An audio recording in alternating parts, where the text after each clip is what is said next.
Hello दोस्तों। Are के lunch point में एक बार फिर से आपका बहुत बहुत स्वागत है। मेरा नाम है राहुल राज, जो कि आपको बताने की ज़रूरत है नहीं, आपको पता ही है।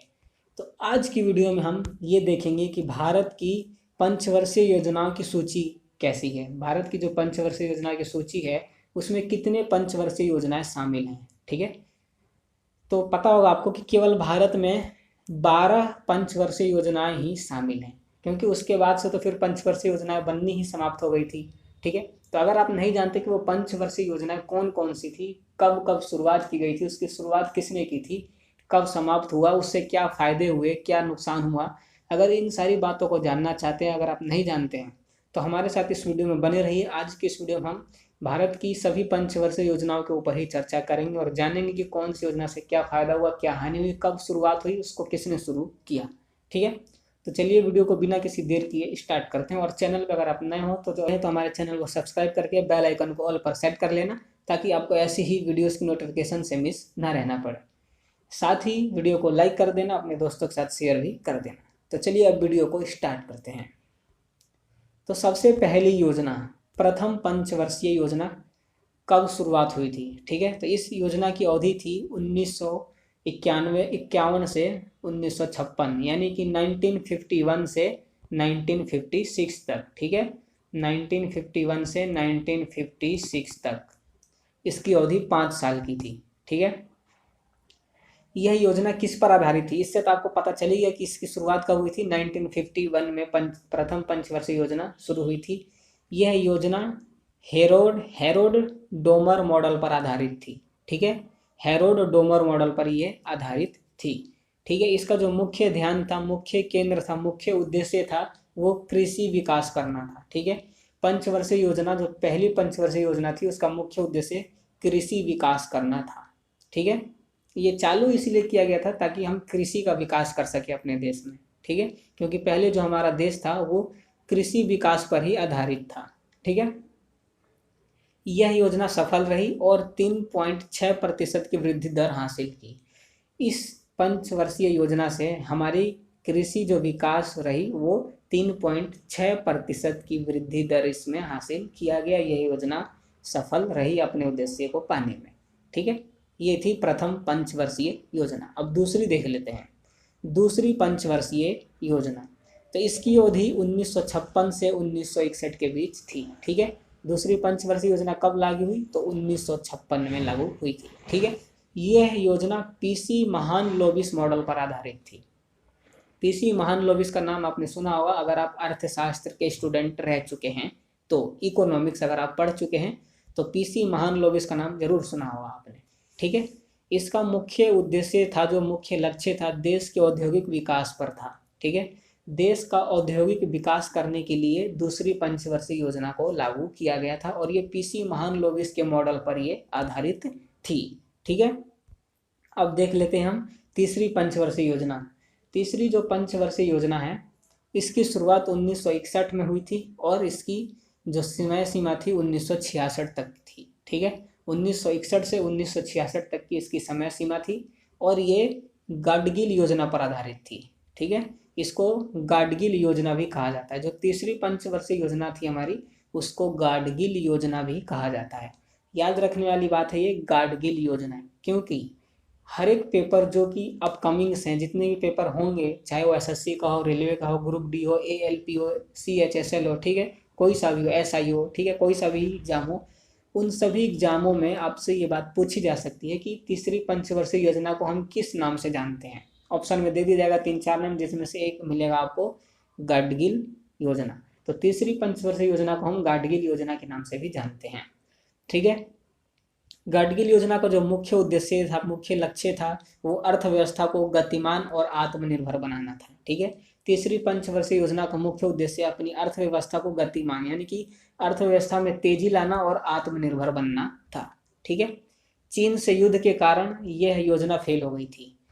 पता है आपको कि जब 1961 से 1966 के बीच जब तीसरी पंचवर्षीय योजना लागू की गई थी, तो इसी टाइम पे चीन से युद्ध हो रहा था, भारत और चीन का युद्ध चल रहा था, जिस कारण से क्या हुआ कि यह योजना फेल हो गई। ठीक है, इस योजना की वृद्धि दर का लक्ष्य 5.6% था, लेकिन वास्तविक में ये 2.4% पर ही रह गई। ठीक है, इसका जो लक्ष्य हमने तय किया था, भारत सरकार ने 5.6% तय किया था ये, लेकिन 2.4 तक ही रह गई, फेल हो गई चीन के युद्ध के कारण। ठीक है, ये याद रखिएगा कि तीसरी पंचवर्षीय योजना क्यों फेल हुई थी।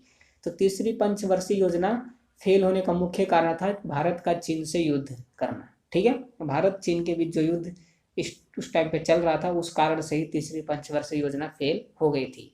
ठीक है, अब देख लेते हैं अगला। अगला है योजना अवकाश। ठीक है, योजना अवकाश की अवधि क्या थी, 1966 से 1969।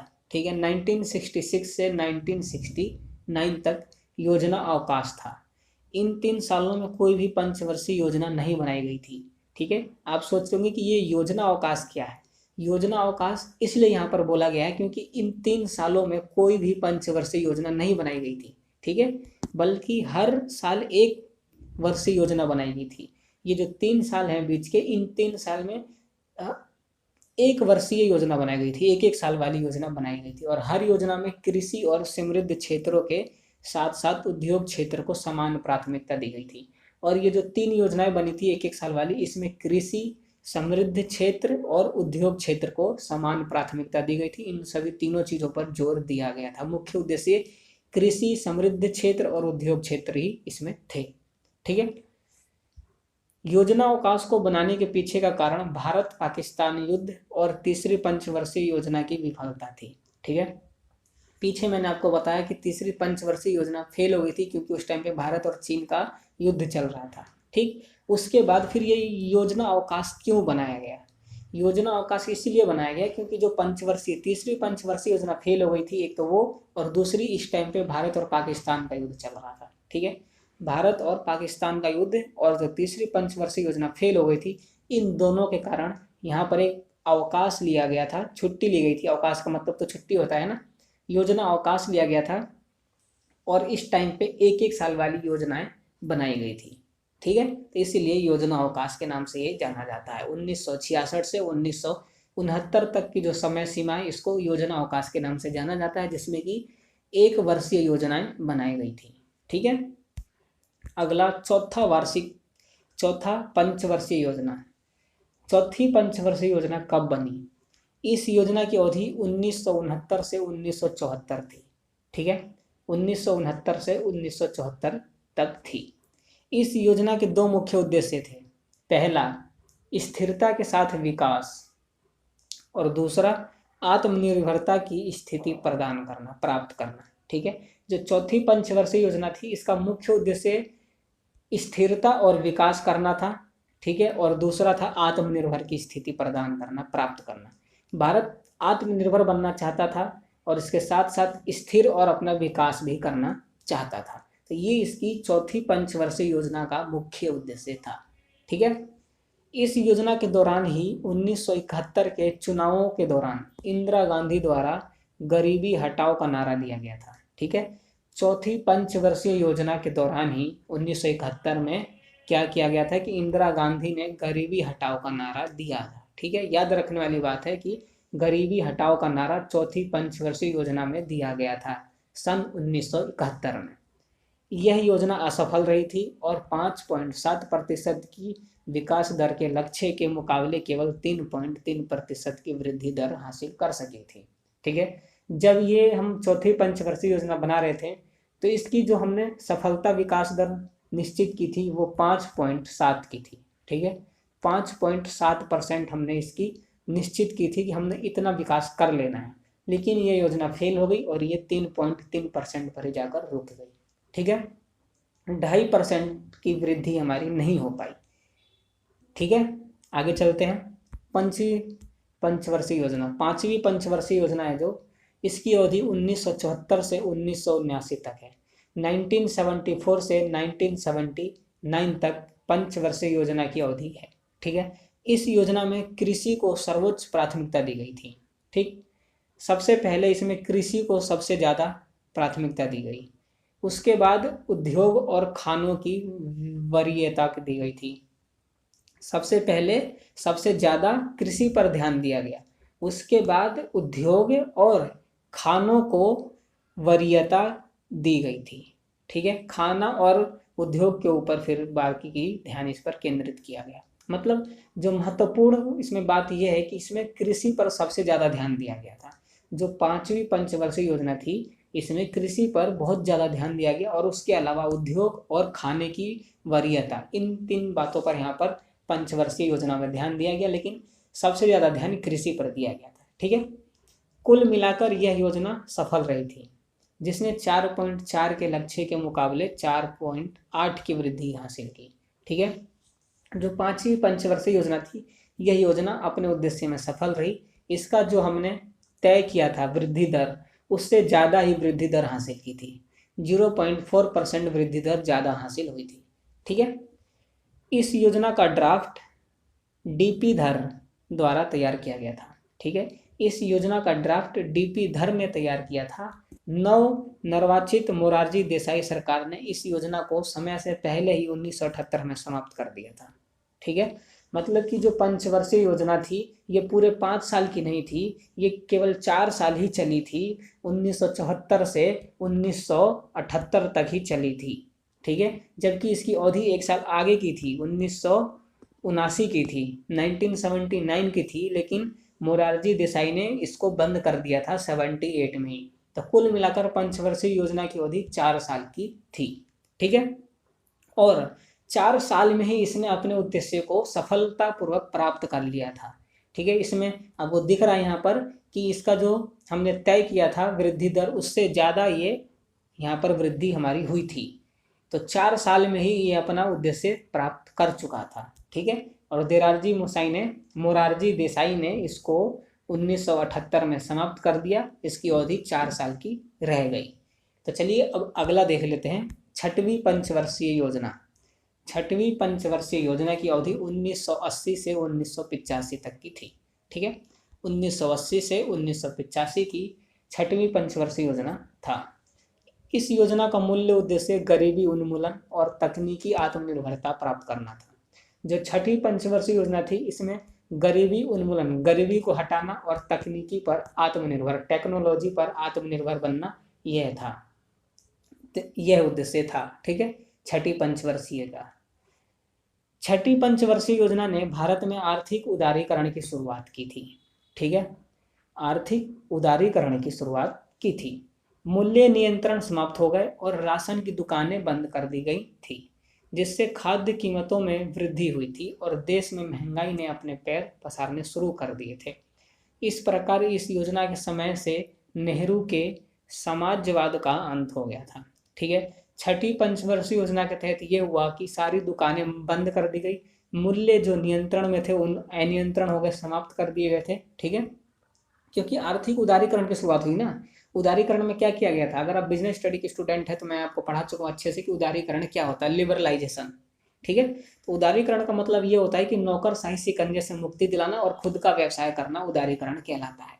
ठीक है, तो जब उदारीकरण की शुरुआत हुई, ठीक है, तो क्या हुआ इसमें कि सारी दुकानें बंद हो गई, लोग मूल्य खुद डिसाइड करने लग गए, जिससे क्या हुआ कि महंगाई बढ़ गई, देश में महंगाई बढ़ने लगी। अब जो चाहे वो अपनी इच्छा अनुसार किसी भी प्रोडक्ट का मूल्य नियंत्रित कर रहा था। ठीक है, पहले क्या होता था, पहले होता था कि किसी भी प्रोडक्ट का मूल्य सरकार नियंत्रित करती थी, निर्धारित करती थी। ठीक है, लेकिन उस टाइम क्या हुआ कि लोग अपनी मर्जी से अपने प्रोडक्ट का कितना भी कीमत लगा रहे और बेच रहे, जिससे क्या हुआ कि महंगाई बढ़ गई। ठीक है, और इस योजना के समय पर ही क्या हुआ, नेहरू का जो समाजवाद था उसका अंत हो गया। ठीक है, और इसी योजना के समय से देश में फैमिली प्लानिंग की शुरुआत और नाबार्ड बैंक की स्थापना हुई थी। ठीक है, 6वीं पंचवर्षीय योजना के तहत नाबार्ड की शुरुआत हुई थी, जो कि एक कृषि बैंक है, आपको पता होगा, जिसकी स्थापना 1982 में हुई, आपको पता होगा। 1982 में नाबार्ड की स्थापना हुई थी, और फैमिली प्लानिंग भी इसी टाइम पर शुरू हुआ था। यह योजना बहुत सफल हुई थी, यह योजना सफल रही थी। इसका विकास दर का जो लक्ष्य हमने तय किया था वो 5.2% था, लेकिन इसने 5.7% की वृद्धि दर हासिल की, 0.5% अपने लक्ष्य से ज़्यादा हासिल की इसने। ठीक है, तो ये जो 6वीं पंचवर्षीय योजना थी वो अपने उद्देश्य में सफल रही थी। ठीक है, अगला है आपका 7वीं पंचवर्षीय योजना। इस योजना की अवधि 1985 से 1990 तक की थी।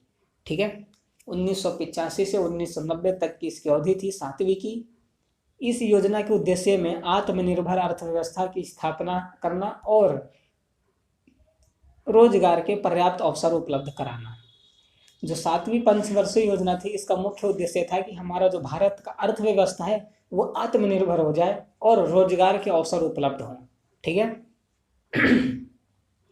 रोजगार के अवसर उपलब्ध कराना और अपने अर्थव्यवस्था को निर्भर करना, आत्मनिर्भर करना 7वीं पंचवर्षीय योजना का उद्देश्य रहा।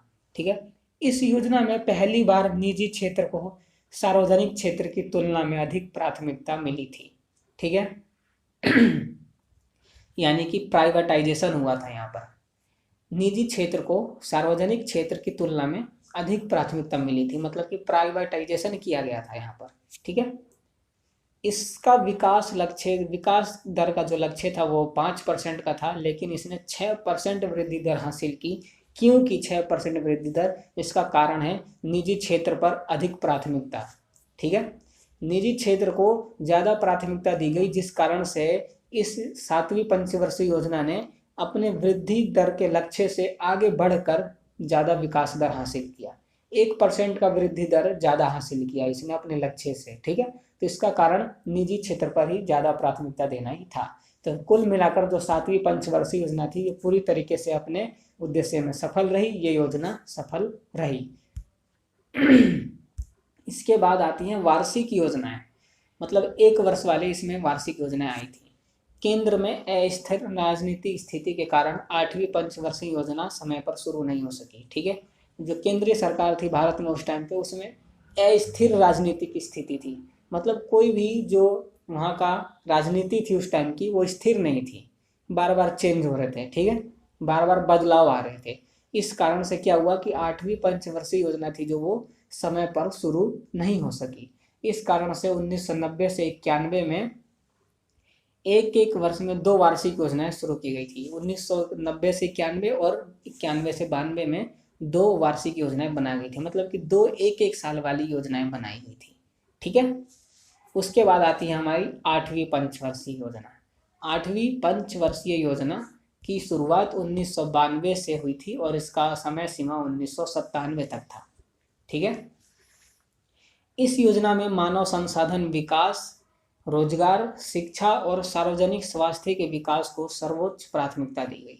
ठीक है, जो हमारी 8वीं पंचवर्षीय योजना है, इसमें मानव संसाधन विकास, रोजगार, शिक्षा और सार्वजनिक स्वास्थ्य को सर्वोच्च प्राथमिकता दी गई। इन बातों पर जोर दिया गया।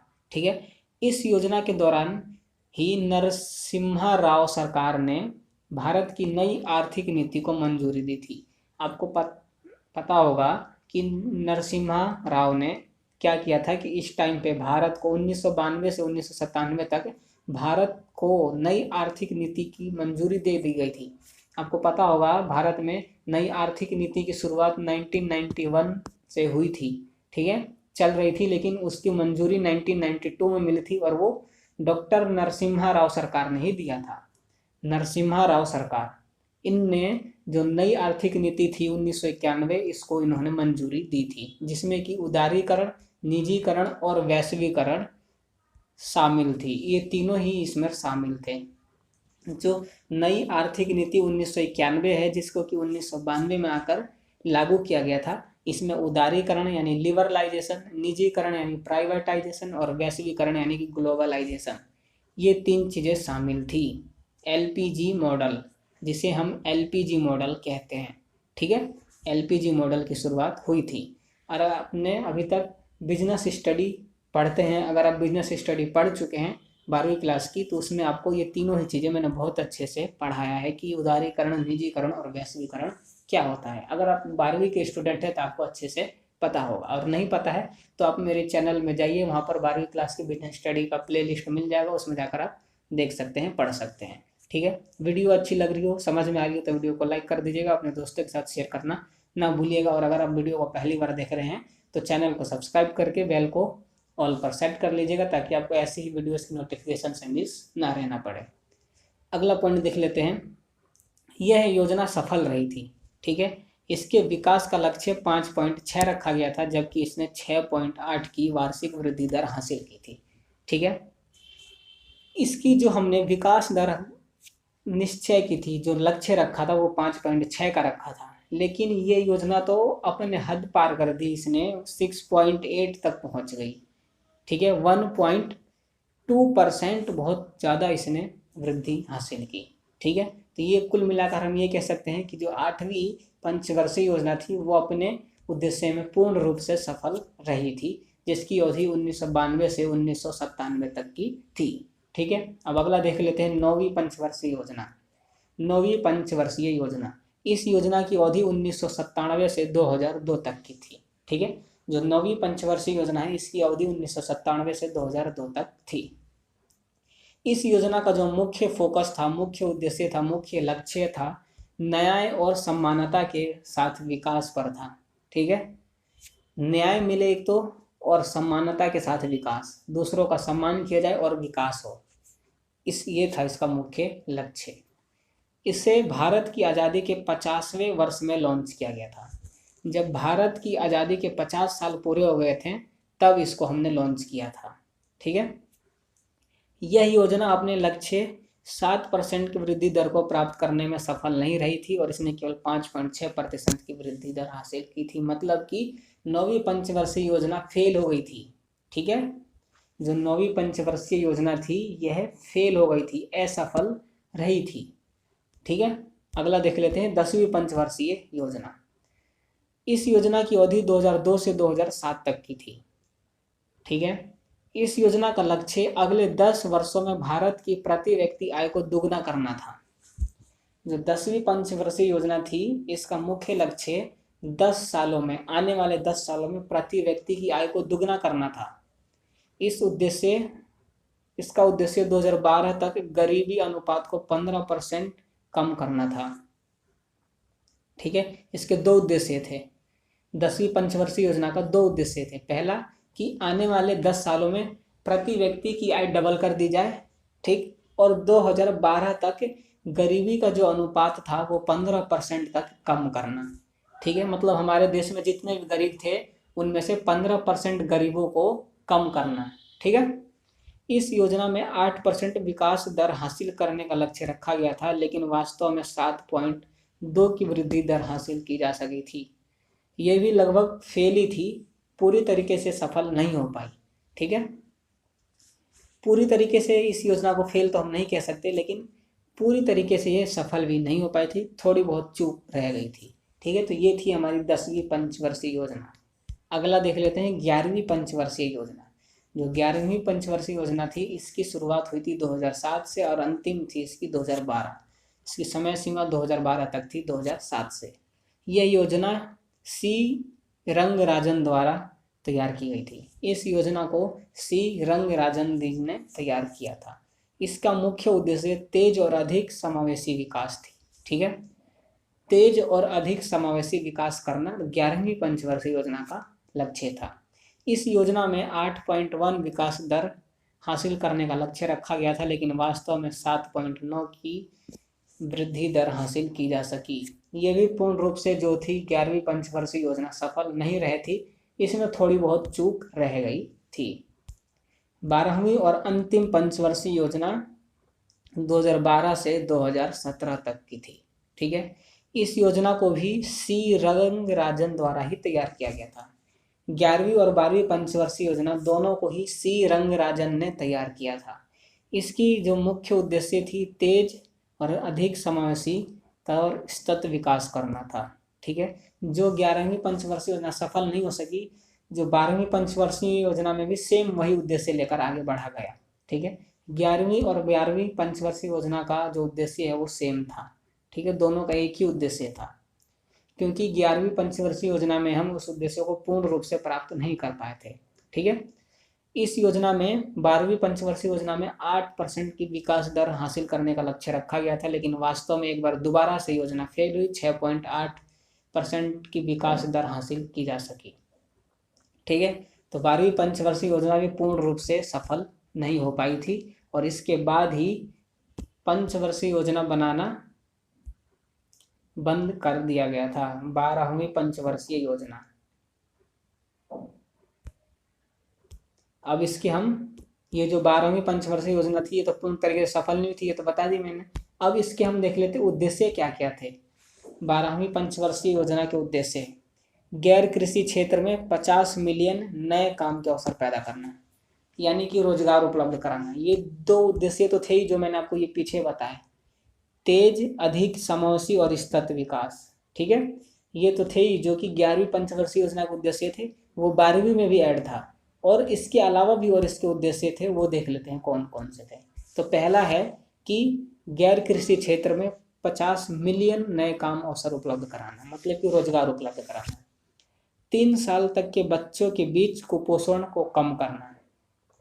आपको पता है कि जो 3 साल तक के बच्चे होते हैं वो कुपोषण के शिकार हो जाते हैं, पौष्टिक आहार ना मिलने के कारण। तो कुपोषण की बीमारी को कम करना इसका उद्देश्य रहा था। और तीसरा था 2017 तक सभी गांवों को बिजली उपलब्ध कराना। जो 12वीं पंचवर्षीय योजना का उद्देश्य था वो ये था कि 2017 तक सभी गांवों को बिजली मिल जानी चाहिए। और चौथा था ग्रामीण आबादी के 50% जनसंख्या को उचित पेयजल की सुविधा उपलब्ध कराना। तो ये 4 उद्देश्य थे 12वीं पंचवर्षीय योजना के।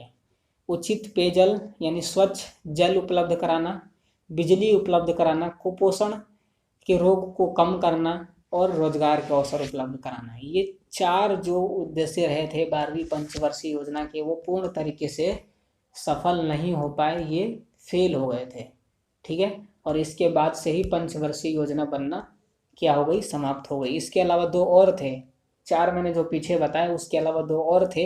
हर साल 1 मिलियन हेक्टेयर क्षेत्र पर पेड़ लगाकर हरियाली फैलाना और देश के 90% परिवारों को बैंकिंग सेवाओं से जोड़ना, जो कि नरेंद्र मोदी जी की सरकार की आने के बाद हुआ। ये जो छठा उद्देश्य है 90% परिवारों को बैंक की सेवाओं से जोड़ना, इस उद्देश्य को नरेंद्र मोदी जी ने हासिल किया है, ठीक है। और दूसरा जो ये है 1 मिलियन हेक्टेयर क्षेत्र में पेड़ लगाकर हरियाली फैलाना, इसके ऊपर अभी काम चल रहा है। यूपी सरकार की, योगी आदित्यनाथ सरकार भी इस पर काम कर रही है। आपको पता होगा कि आए दिन कुछ ना कुछ पौधे वो लगाती रहती है। यूपी ने एक दिन में पौधे लगाने के रिकॉर्ड भी हासिल किया है, ठीक है। तो इन दोनों पर अभी भी काम चल ही रहा है। 5वें उद्देश्यों पर तो अभी भी यूपी में काम चल ही रहा है, हर देश में चल रहा है, मतलब हर राज्य में चल रहा है। और ये जो छठा है परिवारों को बैंकिंग सेवाओं से जोड़ना, तो ये सफल हो चुका है। नरेंद्र मोदी जी ने भारत के सभी परिवारों को बैंकिंग सेवाओं से जोड़ दिया। कुछ ही रह गए होंगे जो कि अभी तक नहीं जुड़ पाए होंगे, लेकिन वो भी आने वाले टाइम में जुड़ जाएंगे। तो ये जो 6 उद्देश्य रहे थे 12वीं पंचवर्षीय योजना के, 4 ये और 2 ये, तो पूर्ण तरीके से उस टाइम पे ये सफल नहीं हो पाए थे, ठीक है। 2017 तक ये सफल नहीं हो पाए थे, ठीक है। तो 2017 के बाद नरेंद्र मोदी जी ने जो अपनी योजनाएं चलाई उसके तहत परिवारों को बैंकिंग सेवाओं से जोड़ा गया, ठीक है। और हरियाली फैलाना, पेड़ पौधे लगाना, ये कार्यक्रम तो अभी भी चलता ही है। तो अब जो हमारे 12 योजनाएं थी वो यहीं पर समाप्त हो गई। इसके बाद आई हमारी मोदी सरकार। भारत में वर्तमान जो मोदी सरकार है इसने पंचवर्षीय योजनाओं को 2017 से बनाना बंद कर दिया, ठीक है। इस प्रकार सोवियत रूस की नकल पर बनाई जा रही पंचवर्षीय योजनाओं के माध्यम से देश की आर्थिक योजना प्रणाली को बंद कर दिया गया है, ठीक है। ये जो हमारी पंचवर्षीय योजना बन रही थी वो रूस की नकल की जा रही थी, ठीक है। जो रूस अपने देश में पंचवर्षीय योजना चला रहा था उनका ही नकल करके हमारे देश में भी योजनाएं बनाई जा रही थी, ठीक है। जिसे कि नरेंद्र मोदी की सरकार आने के बाद बंद कर दिया गया, मतलब कि 2017 के बाद कोई भी पंचवर्षीय योजना लागू नहीं की गई, ठीक है। और इसीलिए 12वीं पंचवर्षीय योजना ही भारत की अंतिम पंचवर्षीय योजनाएं कही जाएगी, यानी कही जाने लगी। जब 12 पंचवर्षीय योजना है ये तो अंतिम पंचवर्षीय योजना कौन सी होगी, 12वीं होगी, है ना। तो अभी तक तो भारत की अंतिम पंचवर्षीय योजना कौन सी है, तो अभी तक भारत की अंतिम पंचवर्षीय योजना 12वीं पंचवर्षीय योजना है, ठीक है। तो ये थी आपकी पंचवर्षीय योजनाएं जो कि 12 थी। इनको मैंने अच्छे से समझाया, आपको बताया कब लागू हुई थी, क्या उद्देश्य थे, क्या सफल हुई, क्या सफल नहीं हुई, ठीक है। तो ये सभी मैंने आपको बताया। मैं आशा करता हूँ कि आपको समझ में आया होगा और आपको आज की इस वीडियो से कुछ नया सीखने को मिला होगा और अब बहुत हद तक इस बात को समझ पाए होंगे कि हमारी पंचवर्षीय योजनाएं जो थी वो कैसी रही, सफल असफल, उनसे क्या फ़ायदा हुआ क्या नुकसान हुआ, सब आप समझ पाए होंगे। तो आज की वीडियो में बस इतना ही। वीडियो अच्छी लगी हो तो चैनल को सब्सक्राइब करके बेल को प्रेस करके ऑल पर सेट कर लीजिएगा, ताकि आपको ऐसी वीडियोस की नोटिफिकेशन से मिस ना रहना पड़े। कमेंट करके जरूर बताइए कि जितनी पंचवर्षीय योजना मैंने आपको बताई उनमें से कितनी पंचवर्षीय योजनाएं आपको पहले से पता थी। अगर पता थी तो कमेंट जरूर करिएगा, मैं उसका इंतजार करूँगा। वीडियो अच्छी लगी हो तो लाइक करना ना भूलिए, अपने दोस्तों के साथ शेयर कीजिएगा जो पंचवर्षीय योजनाओं के बारे में नहीं जानते हैं। तो आज की वीडियो में बस इतना ही। बहुत जल्द मैं आपके साथ अगली वीडियो के साथ हाजिर रहूँगा किसी नए टॉपिक के साथ। तब तक के लिए गुड बाय, जय हिंद, जय भारत।